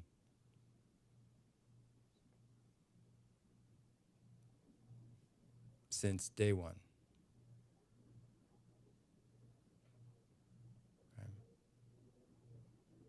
Oh, Angela says the zipping speed, horizontal and vertical, was amazing to me, and it was about 6 of them. See, how do you explain that? When you witness something like that, Angela, how can you possibly even put that into words? I mean, you say the word speed, the horizontal. Oh, the antihistamine's really kicking in now. The horizontal and vertical movements at that speed. You describe that, but that still doesn't justify what you witnessed and how fast you were able to perceive it.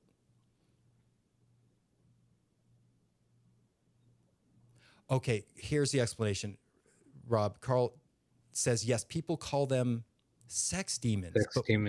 But what they do is take people's sex energy to reproduce themselves.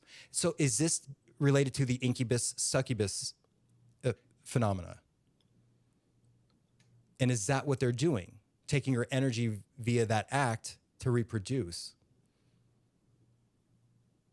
Makes sense. I mean, Roland says succubi. Okay. Yeah, succubi. Oh, yeah. If people were eating, we apologize for our subject matter. Oh, Angela, I'm sorry. You're eating lunch. I'm sorry. Wrong time. Sorry. Ooh. Nora, What? Nora, we're going to schedule you for the show. Nora says, I'm a UFO hunter. Been doing it for years. Got vids and pics of them. Nora, when would you like to be on the show? Exactly. Oh, that's fascinating, Nora.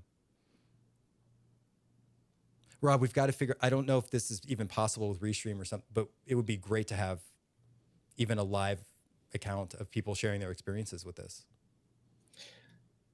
Yeah, no, we would have to invite everybody to come on.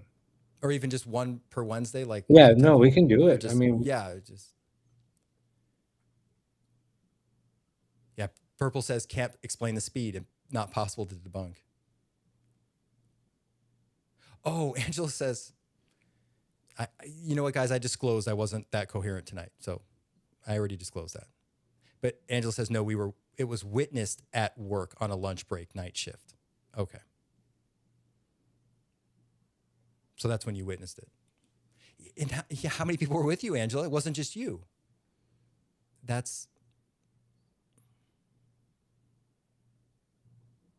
Mr. Poe says, why don't the succubi just rob a sperm bank?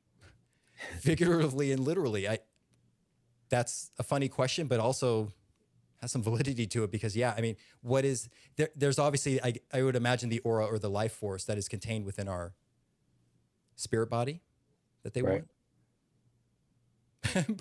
Purple says, there goes foreplay. Yeah, I don't think foreplay is on the menu with succubi or incubi.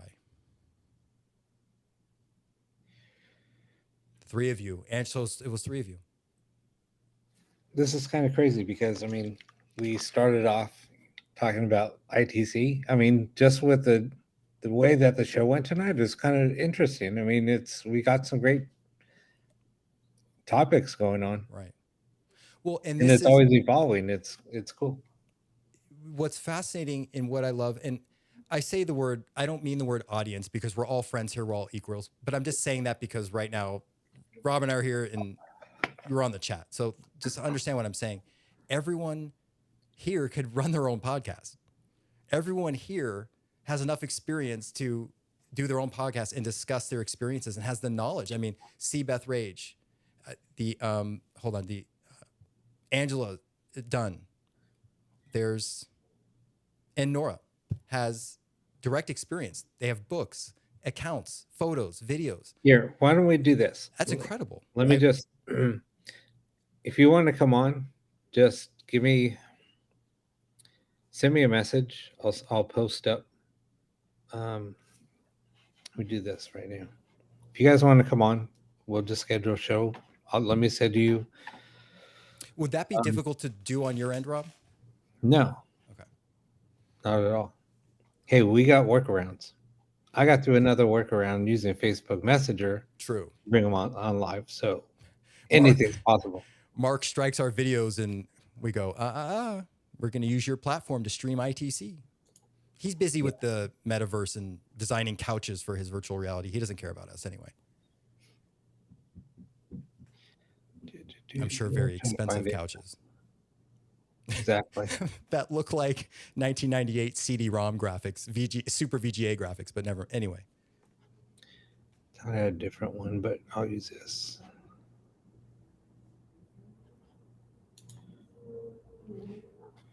So if you just send me an email directly, they'll go directly to me. Hey, And Yvette. then I'll respond. We'll set up a day or maybe we'll bring on, we can do this. We can bring on a guest and then we can probably bring on hold on.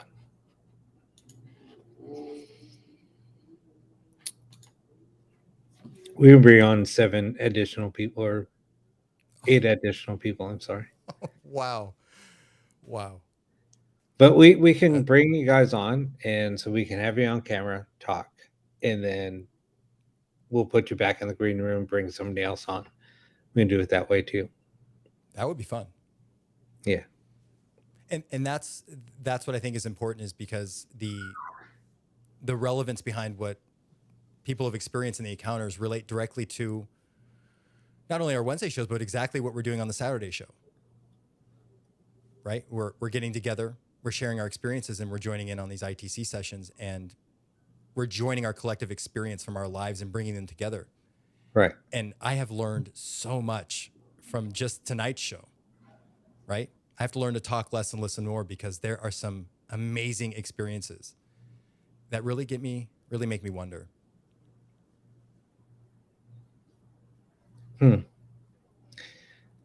Oh, Dawn, right. Yvette, how did I just see? I'm not with it tonight, guys. Yvette, tardy slip. Sure. I'm not running the whipping post tonight, but yeah, tardy slip and head on over and see Rob. Maybe Carl's running it tonight. I don't know. Lisa, that's kind of interesting with what you just said, but wow. Did not know that. Joe says you have to listen more on Friday. I agree, Joe. I need to listen more, talk less. But what is on Friday? Because our show's on Saturday. Yeah, don't. If there's something going on Friday, let me know. That's it. Ectoplasm tequila. Why isn't that a thing? Right? Why isn't that a could thing? trademark that. Why isn't that a thing? Right?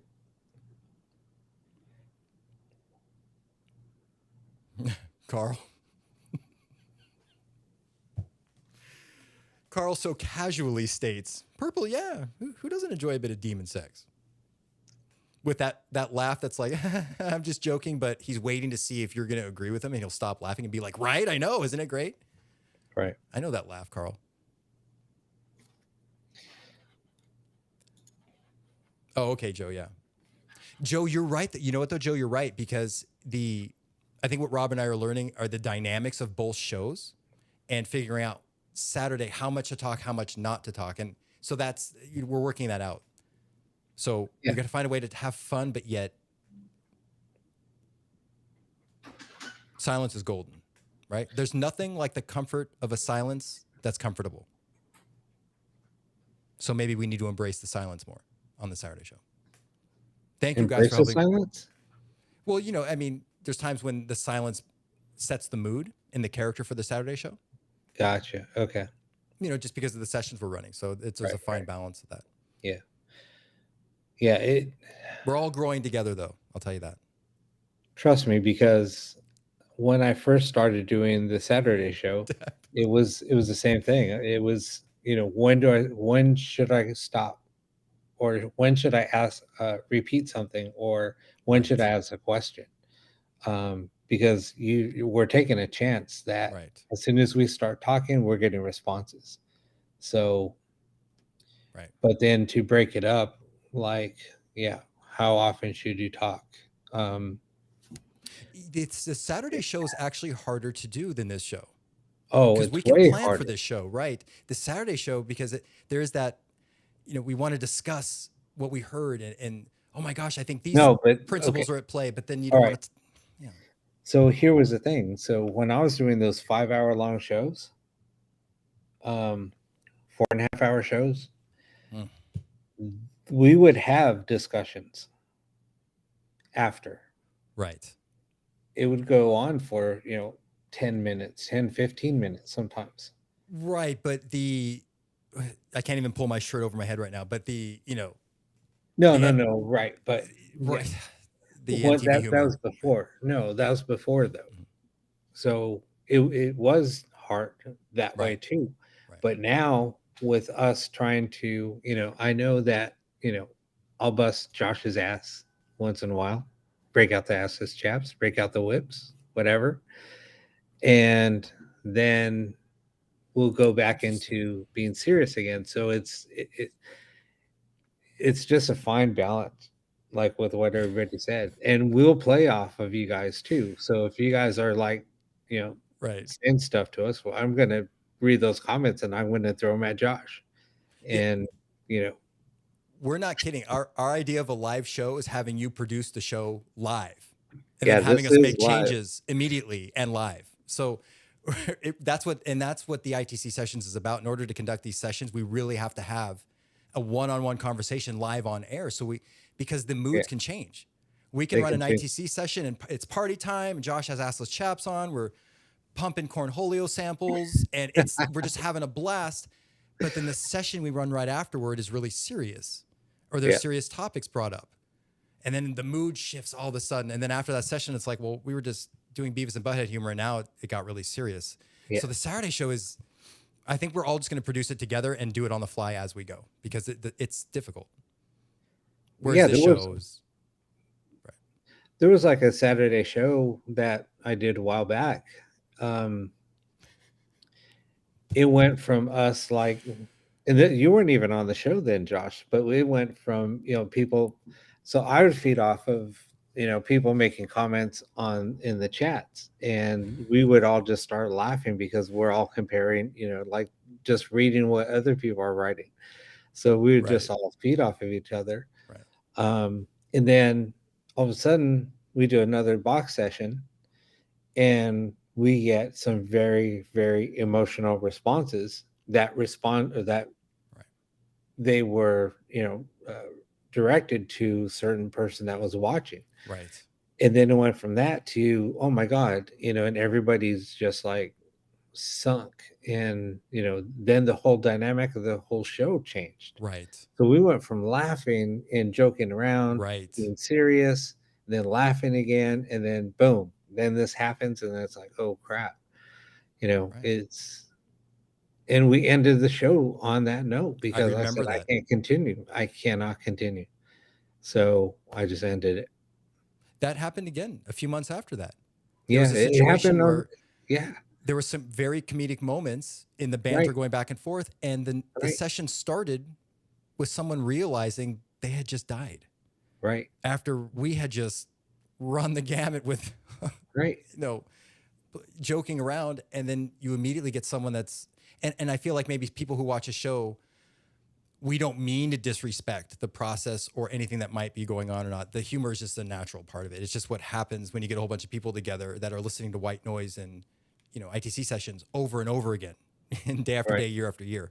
But so there's no disrespect intended. So we don't mean to laugh and then go right into a moment where someone has crossed over and they're just realizing their new state of being. And so we don't mean that disrespect, but that's why it's hard to find that balance of the Saturday show. Right. So, and people, maybe we should do that joking on this show and then do a more serious Saturday show. I don't know. There can't be too many cooks in the kitchen. You're the captain, you call it, but there's lots of possibilities.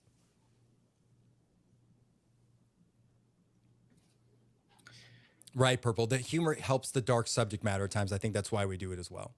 Yeah. And no, exactly. I mean, and here's the thing, when the energy that it took to get through a Saturday show was like unreal, because not only was I dealing with running the show, I was also dealing with environmental, Right. Yes. Energy. And then plus all of the emotional energy. So, I mean, everything literally it took all the energy that I had to put into the Saturday shows. Right, Carl. And at times it was like, man, I'm going to do another show. Yes, I'll get really excited. But at a certain point, it was like, I really need to get off of here.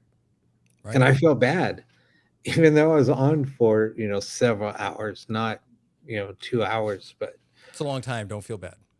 It's a really, really it awesome was like experience. 4 hours. I mean, I was, doing that every Saturday, but then the feeling that I got afterwards, because my energy was so drained, I was so amped up that I couldn't sleep, if that makes sense. Oh, yeah. Oh, after the Saturday show? Yeah. I mean, it's like, why even go to bed? Right. Because, you're tired beforehand getting off work. I don't know what everyone else's experience is. I'm sure we're all have busy lives, and whenever we're able to tune in, and afterward, yeah, it's an energy surge for sure. And to circle back really quick, I want everyone to be proactive. And really, when I say you guys produce a show, produce it. So on Saturday, if you guys are getting the feeling, or an overwhelming feeling for reverse or this mode, or if the humor's there or if it's not, depending. And we discussed this. There's going to be ups and downs. So when we meet on the Saturday show, we're all going to be at different stages in life. Some of us experiencing ups, some experiencing downs. Right. And we're just going to ebb and flow with it. So we're going to bounce that off you, and you guys just be very vocal on what you want, because that's how we tailor this for you, right? Yeah. That's how The we show's are able to all tailor about the viewers. Absolutely. And that's what do you think kept That's me why I'm going to wear coming assless back chaps. all the time? Right. I mean, I think I started with maybe 15 viewers or something like that every Saturday. Sometimes no, but sometimes Right, it go right. numbers would go really high.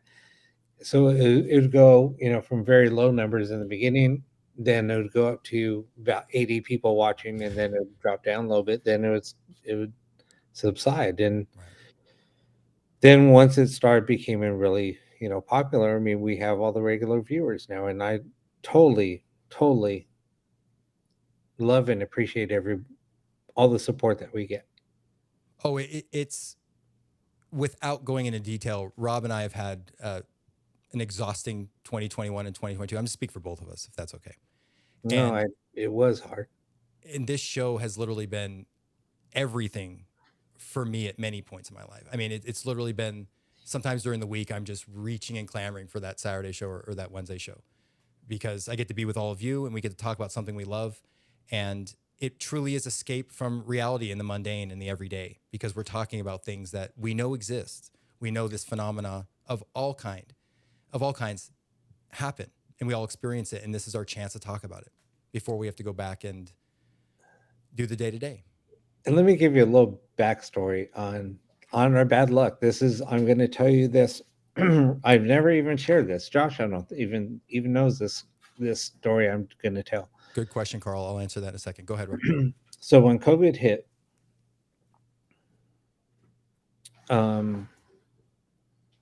think it was in March. So the company I worked for was a big company. Um, Yeah. It's a big company. every so like since COVID hit, we would have Hey, Ian. monthly or a monthly um, all hands meeting Right. because the stock was getting hit. There was a lot of reasons. Anyway, Right. um, so anyway, we would have those, and they would talk about, oh yeah, we're not going to be laying off, blah blah blah. So then we had another company meeting in May. May. And then they said, "Oh, there's going to be layoffs." Perfect. But at that time, we're virtual, so we had I remember that. virtual audience. And then they said, "Okay, by 2 o'clock." So you should be hearing something by 2 o'clock. Blah blah. You get an email. So I was like, "Okay, what's going on?" And then boom, I got an email. So I opened it up and kind of went into detail, and I was like, "Cool, I just got laid off." But then we had we had another meeting after that with whoever our bosses were, and I made out, okay with severance. I mean, I got laid off in June, so here it was July. Was it July or August? Somewhere July. around there. No, it was July. I reached out to Josh and I said, "Dude, I'm thinking about doing a show." And he goes, "Really?" And I said, "Yeah, but I'm going to have you. I'm going to have Tim on my first shows that I start." And so we did. And Yeah, we had Tim on the show. yeah, Wow. yeah. So A long time ago. at that time, I really didn't have any equipment. I had very little equipment. And so I started talking to Josh, "Dude, this is what I'm thinking about doing." And he was like, "Okay, cool." He didn't think any much of it. So then I had the studio ready to go. And I think that's when I said, "Hey, Josh, why don't you come over?" I think. Or you're going to pick up a ghost box Yeah. for me. It was the RTC one, the first circuit. Yeah. Yeah. So I think I was doing a lot of testing different software and stuff. So anyway, so Josh comes in and I said, "Oh, Josh, here's the studio." And he was just like, what the hell do you do, Rob?" Right. Right. So, and all during this time, it was because of COVID. It was a little hard to get some equipment at that time, but I got everything in. And that was the time that I had while I was down, um, trying to, build boxes. And this was my side project. So kind of that's how it happened. But, that year, I don't even know how much I spent on that studio. I spent quite a bit, Mm, quite a yeah. bit, Oh, yeah. but that was my hobby at that. I mean, that was something I wanted to do. Well, and Blu-ray had to be, it started on massive amounts of outboard gear and equipment. And then slowly, as the process was mastered and figured out, you could whittle down the equipment. Essentially, you didn't need so much outboard gear, I guess you could say, just Right. tubes. And I mean, it was very complicated. Carl brought up an interesting question, though. Carl says, how could we run Blu-ray at home? That's there would have to be, as to my knowledge, to make it exact, you would need an external device, or you would need a device that Rob and I are finishing, and or you would need a lot of outboard gear and a lot of resources. Because remember, we also, I've been streaming the signal to other studios and bouncing it back to me over internet protocol, essentially over the internet. So bouncing a digital signal over the internet to their analog digital converter, D to A, going from digital to analog, running through their analog equipment, then converting it from A to D back to me, because I don't have Right. $200,000 worth of equipment. So it would be a complex setup. But we are trying to whittle it down. And in fact, oh, this is such a mess. I am almost done with my device.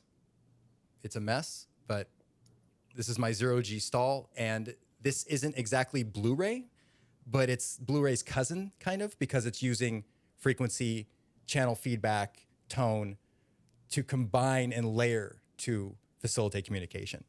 So we're trying to bring the equipment that we used, outboard gear and outboard gear and outboard gear. We're trying to whittle that down and down and down, down to something you could hold in your hands. And it hasn't been easy because it's hard to package $200,000 worth of equipment into something you can hold in your hand, but we're trying. So 2 solutions. One, you find a private investor to give you a lot of money to do it, or we're trying to build a device, or I don't know. Rob, how else would we do it?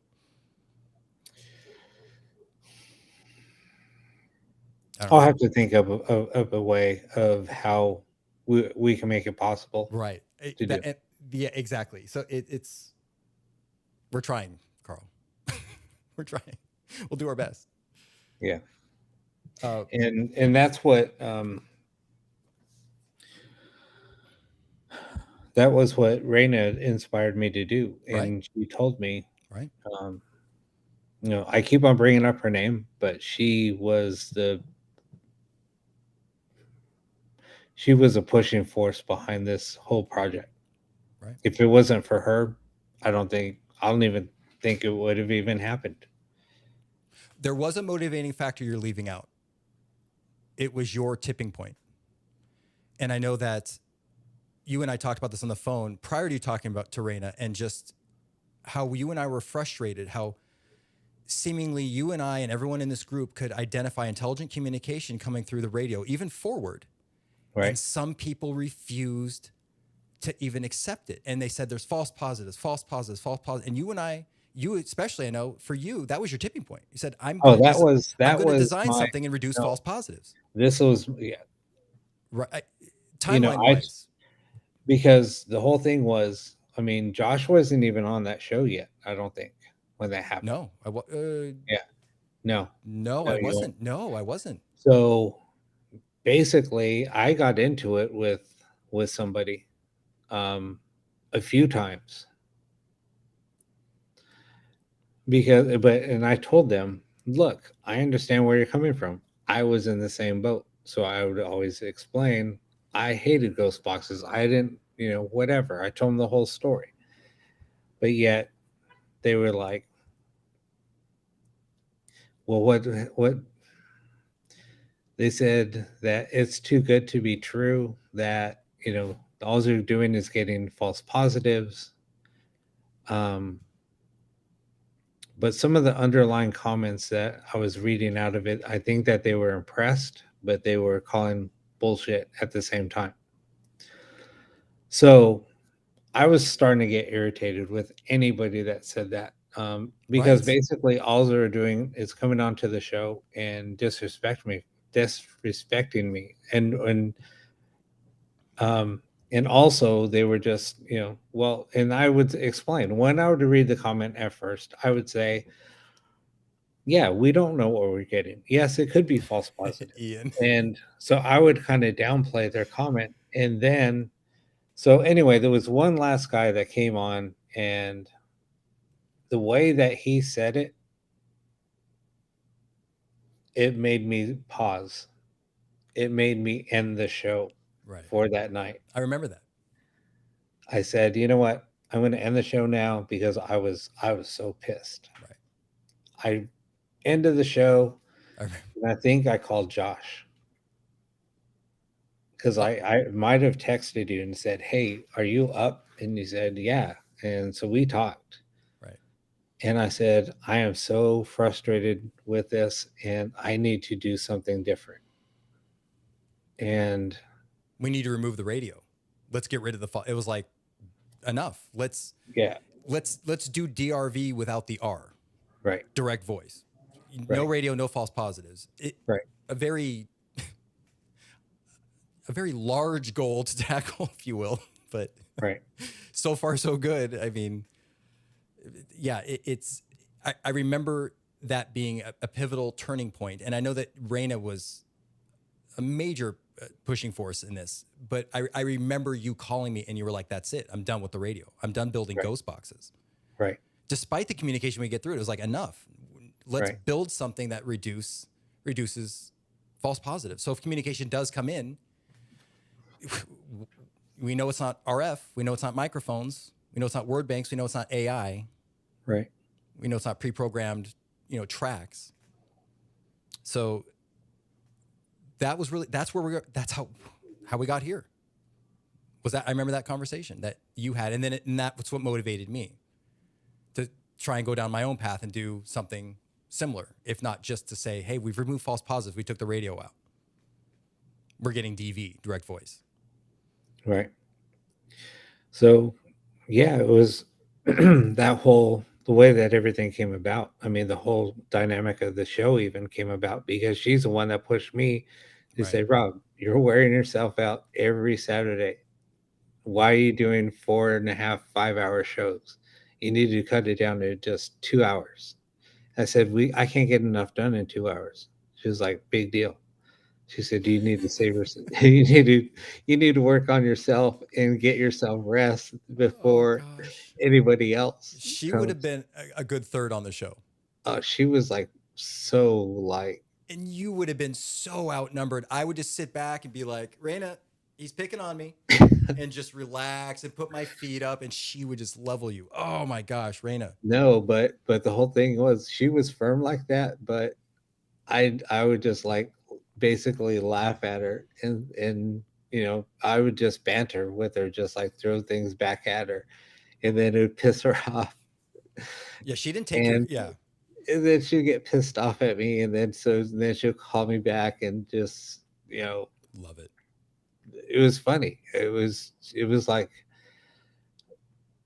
yeah, it was just like two really good friends or my little sister is how I took it.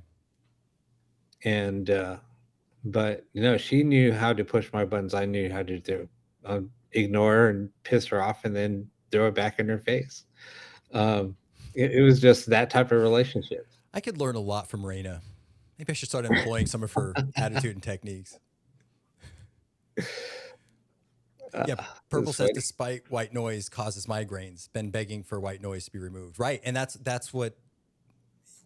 There's a lot of radios that, and hopefully this Saturday we'll be able to show that with the mini box FM as long as there's no interference. But Ron Ricketts' designs were paramount in the early stages of removing noise from the communication that we perceived, not necessarily maybe from the signal to help proliferate the communication, but what we perceived. And a lot of that was done not only by the tuned radio frequency design of the box, but he had what's called an Omega voice system in the radios, which right now would work because it would block out the refrigerator and then you could hear my voice clearly. That's what the Omega voice system would do. It's a perfect example.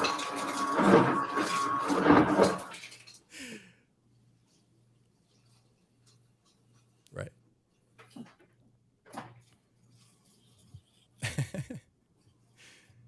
Ghost tube Vox. What's a ghost tube box? Okay, they're talking about technology. Okay. Right, and that, Rob, I think that's with regard to the Blu-ray we were talking about, the circuit that you have, and we talk about the phase lock loop technology, essentially that helps lock onto the signal and essentially leaves out unwanted noise. And that really, that has really helped us progress on the Saturday show. And we know it's us, we know it's our energy and our group getting together, but the technology does certainly help. And it helps that we can listen to your circuit for long periods of time and not experience a migraine or a headache that maybe other white noise apparatuses might induce.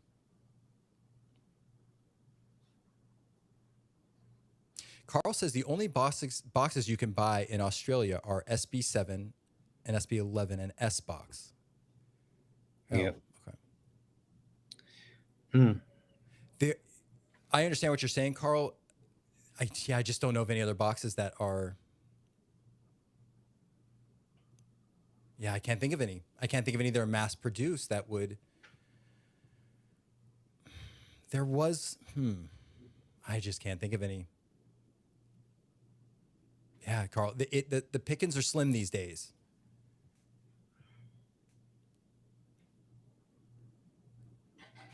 Josh, come on time to unloosen buttons and the tie and do cornholio for us. Pretty please. With sugar. Right now? Right now? Oh, okay. So yeah, probably couldn't unbutton the shirt and pull it over my head because I am home and I don't have an undershirt on right now. So probably not going to work.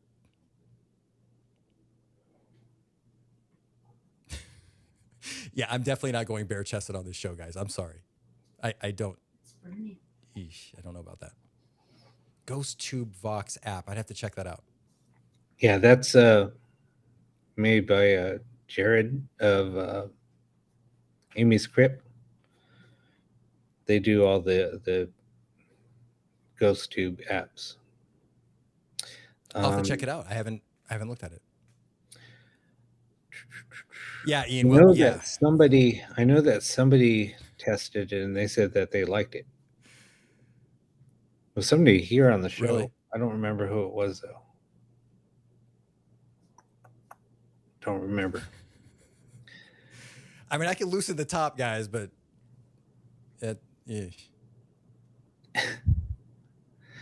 yeah, guys, no tats. No tats. What do you mean? Carl says, "Show us your tats." I'm like, "There's no tats." I'm